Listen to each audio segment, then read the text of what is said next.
Mas pabor ang DepDev at economic managers na magbigay ng ayuda kaysa itaas ang sahod ng mga manggagawa. 1,500 na ayuda. Anong klaseng pambabastos yan? Nakailang committee hearings na. Ang binabanggit palagi, puro ayuda. Pinagsisigawan na ng mga manggagawa, itaas nyo yung sahod. Bibigyan nyo yung mga manggagawa, 1,500 na ayuda. Anong klaseng pambabastos yan? Parang namamalimos yung mga manggagawa. Kung bibigyan nyo ng ayuda mga manggagawa ng 1,500, ang kahulugan niyan, 50 pesos per day. Tanungin to kahit sino. Dito, sa bulwagang ito, may mabubuhay ng 50 pesos kada araw. Ang mga minimum wage earners at middle income earners natin, ang isa sa pinaka-apektadong sektor ng krisis na meron tayo ngayon, Mr. Chair. Yung mga waiter, yung mga security guard, yung mga pumapasok, mga nag-a-assist sa atin dito, mga minimum wage earners, pumapasok. Nakamotor yung mga yan.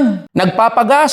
Alam ba yan ng DepDev? Alam ba yan ng DOF? Alam ba yan ng economic managers? Nabubuhay kayo lahat sa simulation nyo. Hindi nyo alam ang tunay na buhay at karanasan ng mga manggagawa at ordinaryong Pilipino. Mas pabor ang DepDev at economic managers na magbigay ng ayuda kaysa itaas ang sahod ng mga manggagawa. Yun yung pinupunto ni Deputy Speaker Raymond Mendoza na hindi prioridad ng executive at ng administrasyon ang mga manggagawa. Pero yun yung Mr. Chair, nauna pang umuwi, DepDev Secretary. Mga tanong ng mga manggagawa nakapatungkol sa DepDev Also, Mr. Chair, let it be put on record na nauna ring umuwi. Ngayon lang nagpakita si Secretary Go. Malaking problema to, Mr. Chair. Dahil tayo, handa tayo kahit abutin pa tayo ng madaling araw dito. Okay lang sa amin. Nananawagan nga kami ng TUCP, magkaroon tayo ng emergency session para lang mapag-usapan yung sahod ng mga manggagawa. Tapos anong maabutan natin? Mga sekretary mismo na uunang umuwi. Anong mensaheng pinaparating yan sa mga manggagawa? Na kahit nasa gitna tayo ng krisis, nasa gitna ng pagdurusa ang mga manggagawa at ordinaryong Pilipino, nasaan ang mga sekretary natin? Anong pronouncement ng gobyerno sa mga wage earners natin? Wala tayong marinig. And this is exactly the platform, Mr. Chair. Pasensyoso ang mga manggagawa. Maintindihin ang mga manggagawa. Nag-antay nga kami hanggang ganitong oras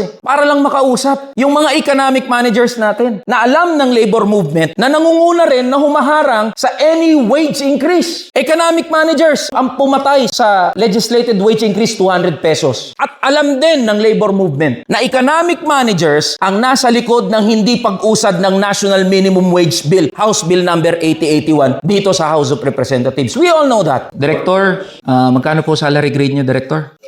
36. Magkano po per month yun?